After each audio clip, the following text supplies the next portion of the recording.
കഴിഞ്ഞ ദിവസം ഇവിടെ ഒരു മത്സരാർത്ഥി വന്നപ്പോ ഞാൻ തമാശക്ക് പറഞ്ഞായിരുന്നു, ഈ കപ്പ് നിങ്ങൾ എനിക്ക് തരണം, ഞങ്ങൾ അത് ഇങ്ങ് എടുക്കുക.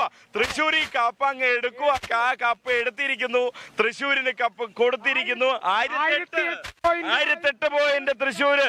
പക്ഷേ പാലക്കാട് രണ്ടാം സ്ഥാനത്ത് കേവലം 1 പോയിന്റ് വ്യത്യാസത്തിൽ 117 പവന്റെ സ്വർണ്ണക്കപ്പ്. ശക്തന്റെ മണ്ണിലെ പിള്ളേർ കൊണ്ടുവന്ന് തൃശ്ശൂരാണ് സ്വർണ്ണക്കപ്പ് പൊക്കിയത്. തൊട്ടു പുറമെ 1 പോയിന്റ് വ്യത്യാസത്തിൽ. 1008 തൃശ്ശൂരിനെങ്കിൽ 1007 പോയിന്റുമായി പാലക്കാട്. അതിന് തൊട്ടു താഴെ കണ്ണൂർ 1003. കണ്ണൂർ 4ാം സ്ഥാനം. കോഴിക്കോട് 1000 പോയിന്റ്. ഈ പോയിന്റ് നിലകൾ 1000 കടന്നിരിക്കുന്നു എന്നുള്ളതാണ്. അങ്ങനെ മികച്ച പ്രകടനം കാഴ്ചവെച്ചു.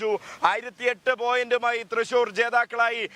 ഈ സ്വർണ്ണ കിരീടം 117 പവന്റെ കലോത്സവ കപ്പ് ശക്തൻ തമ്പുരാന്റെ മണ്ണിലേക്ക് പോവുകയാണ്. തൃശ്ശൂരിന്റെ മണ്ണിലേക്ക്, വടക്കുന്നാഥന്റെ മണ്ണിലേക്ക് പോകുന്നു. ഒരുപക്ഷെ സാംസ്കാരിക തലസ്ഥാനത്തിലേക്ക്, കേരളത്തിന്റെ തലസ്ഥാനത്തിൽ നിന്നും സ്വർണ്ണക്കപ്പ് നേരെ കേരളത്തിന്റെ സാംസ്കാരിക തലസ്ഥാനത്തേക്ക് എത്തിയിരിക്കുന്നു. ഇത്തവണത്തെ സംസ്ഥാന സ്കൂൾ കലോത്സവത്തിന്റെ 63ാമത് സംസ്ഥാന സ്കൂൾ കലോത്സവത്തിന്റെ സ്വർണ്ണക്കപ്പ് തൃശ്ശൂർ സ്വന്തമാക്കിയിരിക്കുന്നു എന്നുള്ള വാർത്ത ബിഗ് ബ്രേക്കിംഗ്. അത് സ്വന്തമാക്കിയിരിക്കുന്നു. 1008 പോയിന്റ്. 1007 പോയിന്റുമായി പാലക്കാട് റണ്ണേഴ്സ് അപ്പ് ആവുമ്പോൾ 1003 പോയിന്റുമായി കണ്ണൂർ 3ാം സ്ഥാനം പങ്കിടുന്നു. ആ 1003 പോയിന്റുമായി 3ാം സ്ഥാനം പങ്കിടുന്ന